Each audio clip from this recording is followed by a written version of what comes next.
London, 1880, a new start. Mary Dews was overweight and fair in complexion, a kind but naive woman in many ways. Joseph, her husband, was a strong, handsome man who turned many heads. His position in life was his prime concern, and his wife doted over him. Joseph Jr. was tall for 16 years. His body was mature and slender, his eyes the colour of chocolate, and his hair as black as a raven. He was the youngest son of Mary and Joseph Dews, who were in the later part of their lives.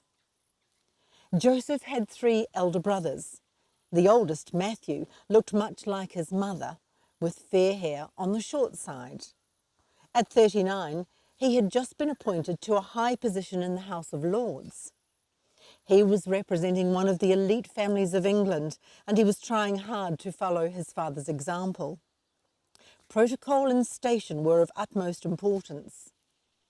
With 3 younger brothers to set an example for, Matthew was a bore and very hard on his brothers. The second son, Edward, was a replica of Matthew, only a little taller.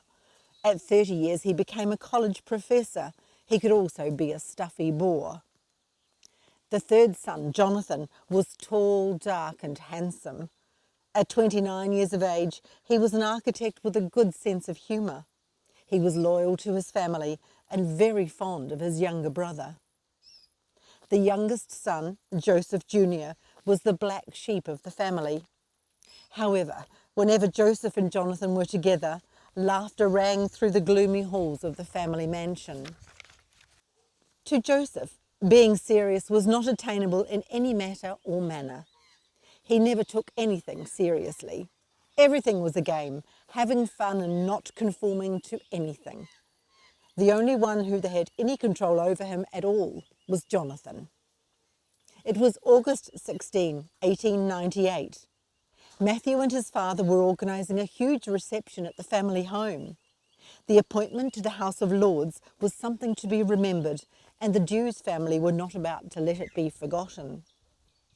Invitations would be sent to all the who's who in London, and nobody must be overlooked. Joseph Jr. had one passion: horses. He lived and breathed everything about them. If it were possible, he would have slept in the stables. The last thing on his mind was wasting his time on a boring party.